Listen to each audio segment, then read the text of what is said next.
ये लो।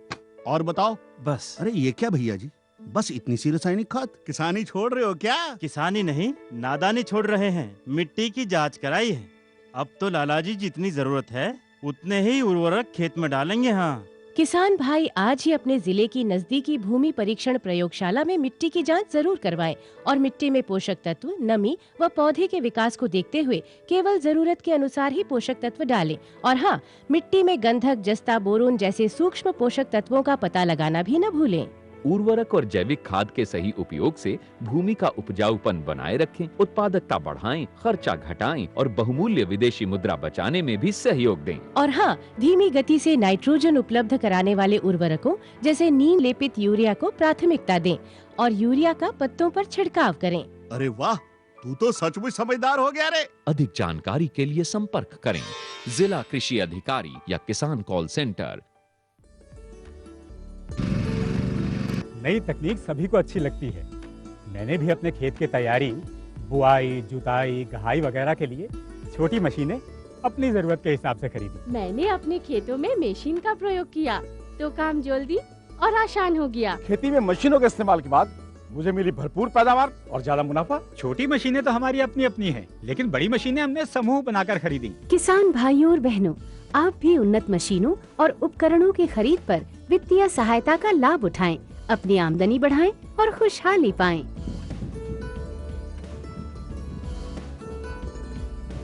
हो गया।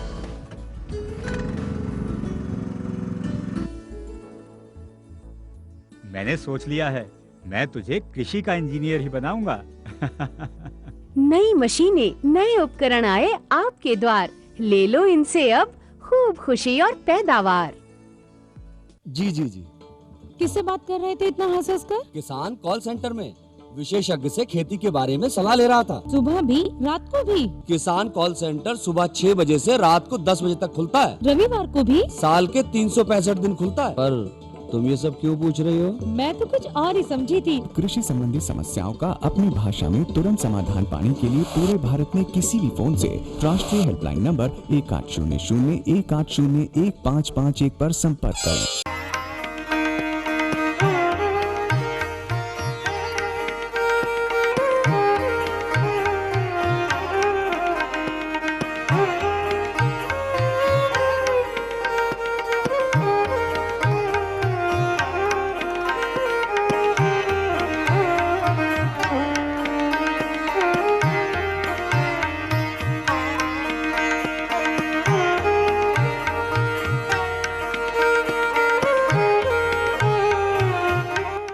कृषक मित्रों नमस्कार। आपके अपने खेतीबाड़ी के कार्यक्रम में आप सभी का अभिनंदन है।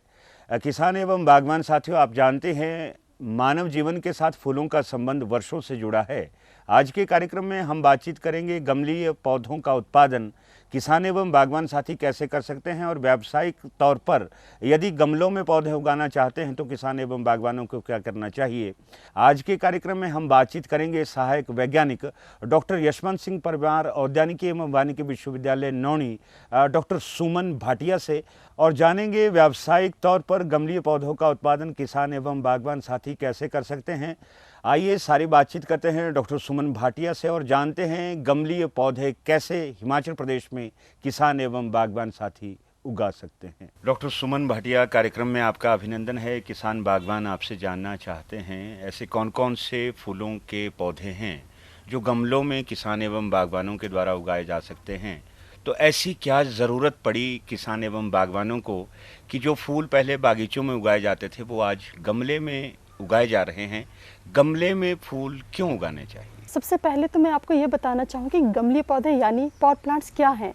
ये वह पौधे हैं जिन्हें हम गमलों में लगाते हैं या फिर पॉट्स पे लगाते हैं। अब आपने पूछा कि इनकी इतनी इम्पोर्टेंस क्यों बढ़ रही है। जिस तरह किसान भाइयों आपने देखा होगा शहरों में जगहें कम होती जा रही हैं, बिल्डिंग्स बढ़ती जा रही हैं, जिसकी वजह से लोगों के पास बिल्कुल भी जगह नहीं है कि वहाँ पे वो पौधे लगा सकें। तो जिस तरह से शहरीकरण बढ़ता जा रहा है, गमले वाले पौधों की इम्पोर्टेंस या उनकी महत्वता भी बढ़ती ही जा रही है। तो मैं किसान भाइयों यह कहना चाहूँगी कि ख़ास तौर पे आपके ऑफिसेज़, आपके घरों में उनकी सुंदरता बढ़ाने के लिए हम गमलीय पौधे लगाते हैं। और सबसे ज़रूरी बात जो मैं आपको बताना चाहूँगी कि आजकल जिस तरह आप जानते हैं तरह तरह की बीमारियां लोगों को लग रही हैं, जैसे कि कैंसर और अस्थमा जैसी। इन बीमारियों के निदान के लिए यहाँ तक कि डॉक्टर्स भी पेशेंट्स को यह सजेस्ट करते हैं कि वो घरों के अंदर गमले वाले पौधे लगाएं, जिससे कि बीमारियां भी कम हो जाती हैं। तो किसान भाइयों, मैं यह कहना चाहती हूँ कि दिन प्रतिदिन गमले पौधों की इम्पोर्टेंस बढ़ती ही जा रही है, और अगर हम इसको व्यावसायिक तौर पर लेते हैं तो किसान भाइयों, इनको आप व्यावसायिक तौर पर लगाकर आप इससे आमदनी भी प्राप्त कर सकते हैं, शहरों में इसको सप्लाई कर सकते हैं, मार्केट्स में ले जा सकते हैं और अच्छे गमले तैयार करके अच्छी आमदनी प्राप्त कर सकते हैं। जनसंख्या दिन ब दिन बढ़ती जा रही है, ऐसे में कृषि योग्य भूमि कम होती जा रही है। कम जमीन में अधिक उत्पादन लेने के लिए वैज्ञानिकों ने एक अनुसंधान किया कि क्यों ना फूलों को गमलों में उगाया जाए, और आज ये परंपरा बन चुकी है। चाहे कोई सरकारी विभाग हो, चाहे किसी का अपना घर, हर व्यक्ति आज गमले लगाना चाहता है और गमलों में फूल उगाए जा रहे हैं। डॉक्टर भाटिया, हमारे किसान एवं बागवान आपसे जानना चाहते हैं कि सब तरह के फूल, सब तरह के सजावटी पौधे क्या गमलों में उगाए जा सकते हैं, या कोई विशेष फूल है या सजावटी पौधे हैं जिनका उत्पादन गमले में किसान एवं बागवान साथी कर सकते हैं? गमलों में कुछ ऐसे स्पेसिफिक प्लांट्स हैं जिन्हें हम लगा सकते हैं। खास तौर पे गमलों में पौधे लगाने वाले पौधे दो तरह के होते हैं। एक आपके पौधे जिनकी पत्तों की सुंदरता बहुत सुंदर होती है, और एक किस्म ऐसी हैं जिनके फूल बहुत अच्छे होते हैं। तो इस तरह से हमारे पास दो किस्में गमले पौधों में लगाई जाती हैं, और जो फूलों वाली किस्में हैं उनमें बहुत तरह के फूल आते हैं। ये खास तौर पे आपके मौसमी फूल भी हम इसमें इस्तेमाल करते हैं। फूलों वाले पौधे खास तौर पे बाहर जहाँ धूप अच्छी हो उस जगह पे आप इन पौधों को लगा सकते हैं, और जो आपके पत्तों वाले पौधे हैं उनको आप घरों के अंदर लगा सकते हैं। जैसे एग्जांपल है, जैसे कि आपके फूलों वाले पौधे में खासकर जेरेनियम, हाइड्रेंजिया, पेटूनिया, पेंजी, इस तरह के कुछ फूल हैं जो बहुत ही सुंदर गमलों में लगाए जाते हैं। और फॉलिएज यानी कि आपके पत्तों वाले पौधों में एग्लोनिमा, हमारे पाम्स हैं, और कुछ हमारी झाड़ियाँ भी हैं जिन्हें हम गमलों में लगा सकते हैं। इस तरह से हम इस तरह के स्पेसिफिक पौधों को अगर हम गमलों में लगाते हैं तो इसे हम घरों में या ऑफिसों में इनकी शोभा बढ़ा सकते हैं। आपको आभास होना चाहिए कि किस तरह के गमलों का इस्तेमाल इन पौधों के उत्पादन के लिए करना है, और साथ ही साथ मिट्टी किस तरह की इस्तेमाल में लानी है। डॉक्टर भाटिया, ये बहुत ज़रूरी और आवश्यक बात है। कौन कौन से गमले इस्तेमाल में हमारे किसान एवं बागवान साथी ला सकते हैं, और मिट्टी जो गमलों में डाली जानी है उसके लिए कौन सी विशेष सावधानियां किसान बागवानों को रखनी चाहिए? वैसे तो किसान भाइयों, मैं आपको बताना चाहूँगी कि मिट्टी के गमले तो बहुत ही अच्छे हैं, क्योंकि उसमें आपका हवा का निवासन बहुत ही आसानी से होता है मिट्टी के गमलों में, और साथ में मॉइस्चर, आर्द्रता भी बनी रहती है मिट्टी में। लेकिन आजकल जिस तरह आपको पता है किसान भाइयों, हम गमलों को अगर उस गमले को उठा के आप दूसरी जगह रखते हैं तो वो पौधा, उसके लिए हमें प्लास्टिक के गमलों की ज़्यादा आवश्यकता होती है। उसे हम आसानी से बाज़ारों तक ले जा सकते हैं और उसे हम बेच सकते हैं। तो प्लास्टिक के गमले और मिट्टी के गमले दो प्रकार के पाए जाते हैं, और प्लास्टिक के गमलों में भी किसान भाइयों अलग अलग तरह के आकार, अलग अलग तरह की फैंसी पॉट्स पाए जाते हैं। तो अकॉर्डिंग, मतलब जिस तरह का पौधा आपने इस गमले में लगाना है तो उसके अनुसार आपको गमले का चयन करना होता है। और किसान भाइयों, जब आप गमला खरीदते हो तो सबसे पहले निश्चित कर लें कि गमले के बॉटम में, मतलब नीचे तले पर छेद होना बहुत आवश्यक है। अगर वो छेद नहीं है तो वो छेद हमें करना चाहिए, क्योंकि जब हम गमले में पानी डालते हैं तो वो पानी का निष्कासन आसानी से उन छेदों द्वारा हो जाता है। नहीं तो अगर वो छेद नहीं होंगे तो आपके गमलीय पौधों की जड़ें खराब हो जाती हैं और अच्छे से पौधा पनप नहीं पाता है। और आपने ये भी पूछा था कि इसकी मिट्टी किस तरह की होनी चाहिए। ये किसान भाइयों बहुत ही ज़रूरी है कि इसकी मिट्टी किस तरह हो। इसकी मिट्टी के लिए अलग अलग तरह के मिक्सचर तैयार किए जाते हैं। ख़ास तौर पर किसान भाइयों, मैं आपको यह बताना चाहूँगी कि हमारे यहाँ ख़ास तौर पे हम किसान भाइयों को जो प्रशिक्षण भी करवाते हैं तो उसमें हम यही किसान भाइयों को बताते हैं कि हम इसमें खाद FYM, जिसे हम ये गोबर की खाद कहते हैं, गोबर की खाद प्लस रेत और आपका मिट्टी का मिक्सचर तैयार करते हैं, जिसे हम एक की रेशो में रखते हैं। और इस मिश्रण को तैयार करने के बाद फिर हम इस मिश्रण को गमले में डालते हैं। और एक चीज़ का और ध्यान देते हैं, जब हम इस मिश्रण को गमले में डालते हैं किसान भाइयों, तो सबसे पहले जो आपका गमला है, गमले की तले में थोड़ी से टुकड़े पत्थर के टुकड़े डालते हैं, उसके बाद ये मिक्सचर उस गमले में डाल देते हैं और इस तरह से हम गमले की मिट्टी को तैयार करते हैं। कई बार इन बातों को न सोचकर हम बहुत नुकसान में भी रहते हैं। डॉक्टर भाटिया, किसान एवं बागवान, अब आपसे जानना चाहते हैं, यदि प्रवर्धन फूलों का करना हो, प्रोपेगेशन करनी हो, मल्टीप्लिकेशन करनी हो, तो उसका बढ़िया तरीका कौन सा है? कैसे किसान एवं बागवान साथी इन फूलों का प्रवर्धन कर सकते हैं? इसमें अलग अलग तरह के पौधे लगाए जाते हैं गमलों में। कुछ ऐसे पौधे हैं जो हमारे बीजों द्वारा तैयार किए जाते हैं, खासकर मौसमी फूल, जिस तरह पेटूनिया, पेंजी और आपके तरह तरह के मौसमी फूल, उनको हम बीजों द्वारा लगाते हैं। और कुछ ऐसे फूल हैं जिन्हें हम कर्तनों द्वारा तैयार करते हैं। उनकी कर्तनें निकाल के खास तौर पे हम इसे फरवरी के महीने, फरवरी मार्च में या फिर बरसात के मौसम में प्रवर्धन करते हैं। जिस तरह मान लो आपने किसी पौधे की कर्तन तैयार करनी है, तो सबसे पहले हम उसकी शाखा को निकालते हैं और ख़ास तौर पे वो 6 से 7 सेंटीमीटर तक की शाखा निकालते हैं। फिर हम इस शाखा को निकाल के, एक हमारा रूटिंग मीडिया होता है, वो रूटिंग मीडिया एक केमिकल है जिसमें अगर हम उस शाखा को डिप करते हैं या उसको डालते हैं तो उसमें बहुत जल्दी जड़ें आ जाती हैं। तो हम उस शाखा को उस मीडिया में ख़ास तौर पे हम NAA का इस्तेमाल करते हैं या फिर रूटेक्स का इस्तेमाल करते हैं। उसके बाद जिस तरह का मीडिया मैंने आपको पहले बताया था, उसी मीडिया में हम उस कर्तन को डाल देते हैं और कर्तन डालने के बाद उसमें हम धीरे धीरे करके पानी देते हैं और जिससे आपके 1 महीने के अंदर या 2 महीने के अंदर उसमें जड़ें आ जाती हैं और इस तरह से आप उस पौधे के और पौधे तैयार कर सकते हैं इन कर्तनों के द्वारा। और कुछ ऐसे पौधे भी हैं किसान भाइयों, आपने शायद सुना भी होगा, जैसे आपका ग्लैडियोलस है, जिनमें नीचे जड़ों ज़मीन के नीचे कंद लगते हैं। तो इस तरह के भी कुछ ऐसे पौधे हैं इन कंदों को भी हम गमलों में लगाते हैं। तो उसमें जैसे आपके बल्ब्स हैं, जैसे आप लिलियम का या फिर इवन आप ग्लैडियोलस को भी पॉट प्लांट्स में लगा सकते हैं और उन कंदों द्वारा हम उसका प्रवर्धन कर सकते हैं। फूल इंसान की ज़िंदगी में बहुत अहमियत रखते हैं, चाहे बात खुशी की हो या गम की।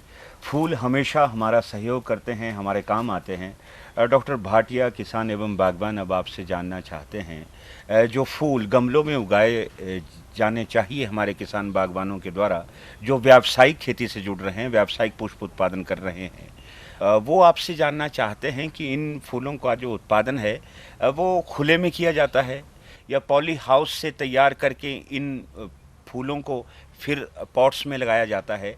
और जब पॉट्स में फूल तैयार हो गया तो क्या वो घर के अंदर ही रखे जा सकते हैं या उनको लेंटर के ऊपर या बाहर भी कहीं रखा जा सकता है? किस तरह की व्यवस्था रहती है इन पॉट्स की? किसान भाई, अगर आप लोग इनको व्यावसायिक तौर पर अपनाना चाहते हैं और इसका व्यवसाय करना चाहते हैं तो हम इन गमले वाले पौधों को पॉली हाउसेस में लगाएं या बाहर लगाएं। तो किसान भाइयों, मैं तो आपको यह बताना चाहूँगी कि वैसे तो कुछ ऐसे गमले हैं, कुछ ऐसे फूल हैं जिन्हें हम बाहर भी लगा सकते हैं, लेकिन अगर आपने व्यावसायिक तौर पर इसे अपनाना है तो अगर हम इन्हें पॉली हाउस के अंदर लगाएं तो वो बहुत ही अच्छी क्वालिटी के आपके गमले तैयार होंगे।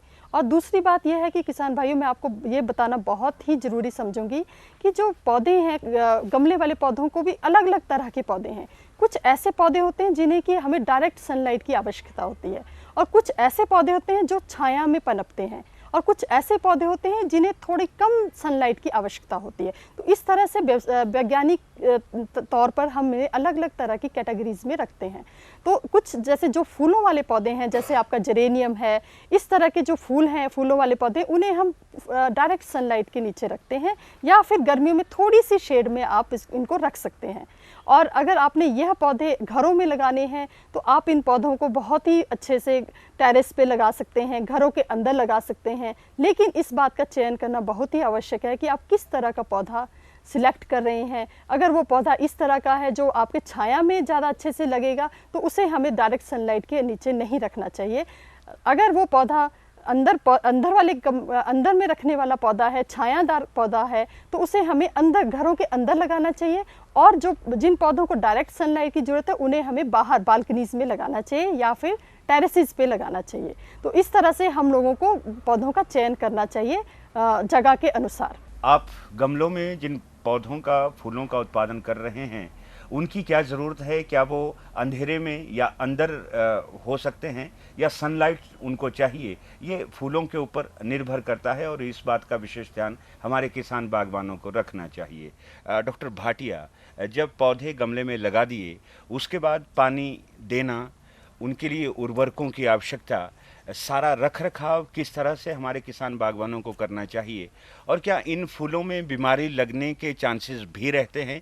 क्या बागवान किसानों को जागरूक रहना चाहिए? अगर आप गमलीय पौधों का व्यवसाय करना चाहते हैं या घरों में पौधों को लगाना चाहते हैं तो इनका किस तरह से रख रखाव किया जाए, यह बहुत ही आवश्यक है। जिस तरह सबसे पहले तो मैं ये बताना चाहूँगी, जब आप पौधे का गमला लगाते हैं तो जो सबसे पहले मैंने आपको बताया था कि उसके नीचे छेद होना बहुत ज़रूरी है गमले के, ताकि अगर हम इसको पानी, अगर ज़्यादा भी पानी दे देते हैं तो जो एक्सेस पानी है वो उसका निकास उसका आसानी से हो सके।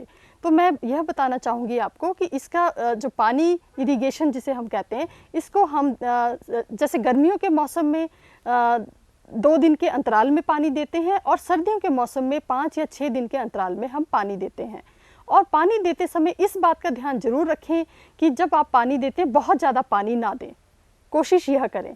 अगर आप बहुत ज़्यादा पानी गमलों में देते हैं तो गमलों की जड़ें, उनके गमले पौधों की जड़ें खराब हो जाती हैं और हमारा वो पौधे के पत्ते पीले पड़ना शुरू हो जाते हैं। तो किसान भाइयों, इस बात का ज़रूर ध्यान दें आप। और दूसरा, इसके रख रखाव में खरपतवार, आपने सुना ही होगा कि आपके जो पौधे होते हैं उसके साथ जो आपके खरपतवार आ जाते हैं, तो उन खरपतवारों को भी समय समय के अनुसार निकालना बहुत ही आवश्यक है किसान भाइयों। और शायद आप सभी को ये इस चीज़ की जानकारी होगी कि जो खरपतवार हैं वो जो पौधों का न्यूट्रिशन है, फर्टिलाइज़र है, वो सारा वो ले लेते हैं, जिसकी वजह से हमारा पौधा बहुत अच्छे से पनपता नहीं है। इसलिए समय समय पर खरपतवार निकालना बहुत ही आवश्यक है। और रही रख रखाव की बात में सबसे इम्पॉर्टेंट बात है इसमें किस तरह का न्यूट्रिशन दिया जाए, किस तरह के फर्टिलाइज़र्स दिए जाएं। तो किसान भाइयों, मैं ये बात आपको ज़रूर बताना चाहूँगी कि आजकल आपको भी पता है कि ऑर्गेनिक फार्मिंग पर ज़्यादा ध्यान दिया जा रहा है और फर्टिलाइज़र का इस्तेमाल कम किया जा रहा है। और ख़ास तौर पर जो आपके गमले घरों के अंदर लगा रहे हैं, उन गमलों में तो फर्टिलाइज़र का इस्तेमाल थोड़ा कम करें और उसमें हम उसके अलावा उसमें हम ऑर्गेनिक फर्टिलाइज़र का यूज़ कर सकते हैं, जैसे कि आप सलीगड़ी खाद, सलीगड़े पत्ते, इस तरह की चीज़ें, या फिर कुछ बायो फर्टिलाइज़र्स भी हमारे मार्केट में मिलते हैं, उन जैविक, जिसे हम जैविक खाद भी कहते हैं। तो जैविक खाद का भी हम इस्तेमाल करके इन गमलों में इसकी गुणवत्ता को और बढ़ा सकते हैं। और कभी कभी हम यूरिया की स्प्रे भी हम इसमें करते हैं, जिससे इसके पत्तों में बहुत अच्छी चमक आती है और पत्तों का साइज़ भी बढ़ता है। तो यूरिया की स्प्रे हम खास तौर पर 2 ग्राम 1 लीटर पानी के घोल में बनाते हैं और उसकी हम स्प्रे करते हैं 15 दिन के अंतराल में। इस तरह से हम इन पौधों के में फर्टिलाइज़र्स का इस्तेमाल करते हैं और ख़ासकर जैविक खाद का इस्तेमाल ज़्यादा करते हैं गमलीय पौधों में। और अब दूसरी बात यह है कि इसमें किस तरह के कीट पतंगे आते हैं और उसको हम किस तरह से इन कीट पतंगों को रोक सकते हैं। तो इसके लिए मैं आपको यह कहना चाहूँगी फिर से कि हमें इंसेक्टिसाइड या पेस्टिसाइड का इस्तेमाल भी कम करना चाहिए, लेकिन अगर इसमें कोई इंसेक्ट या कोई कीट पतंगा आता है तो समय के अनुसार हम इंसेक्टिसाइड का इस्तेमाल कर सकते हैं, लेकिन उनका इस्तेमाल कम करना चाहिए गमलीय पौधों में। और बीमारियों में खासतौर पर इसमें फंगस की बीमारियां जड़ों में ज़्यादा आती हैं, तो उसके लिए हम डाइथिन और बेविस्टिन की ड्रेंचिंग इन पौधों में करते हैं ताकि उनकी जड़ों में फंगस ना पनपे और वो पौधा आसानी से, आराम से आपका उग सके। अंत में किसान भाइयों, मैं आपको यही बताना चाहूँगी कि अगर आप गमलीय पौधों को व्यावसायिक तौर पर अपनाते हैं तो आपको बहुत आमदनी इससे प्राप्त हो सकती है। मैं तो आपको यह कहूँगी कि अगर आप एक गमला तैयार करते हैं जिसको अगर तैयार करने की लागत सिर्फ 20-30 से 40 रुपए होगी, उसी गमले को आप 300 से 400 रुपए तक भी बेच सकते हैं बाजार में। खेतीबाड़ी के आज के कार्यक्रम में किसान एवं बागवान साथियों, हमने बातचीत की गमलीय पौधों का उत्पादन किसान एवं बागवान साथी कैसे कर सकते हैं, किन विशेष बातों का ध्यान हमारे किसान बागवानों को रखना चाहिए, कौन कौन से ऐसी पुष्प प्रजातियाँ है जिनका गमलों में उत्पादन किसान एवं बागवान साथी कर सकते हैं। और व्यावसायिक तौर पर यदि किसान एवं बागवान गमलों में फूल उत्पादित करना चाहते हैं तो आज के समय में उनके पास बहुत अच्छा सुअवसर है। आज कोई भी व्यक्ति अपने घर में फूल लगाना चाहता है, सजावटी पौधे लगाना चाहता है। यदि बेरोजगार नौजवान युवा साथी इस काम को व्यावसायिक तौर पर करते हैं तो निश्चित तौर पर वो लाभ में रहेंगे। बहरहाल आज कार्यक्रम में हमने जाना कौन कौन से फूल गमलों में उगाए जा सकते हैं, इनको उगाने की विधि क्या है। अगले कार्यक्रम में फिर से अन्य विषय को लेकर आपके समक्ष आएंगे। तब तक इजाज़त दें, नमस्कार।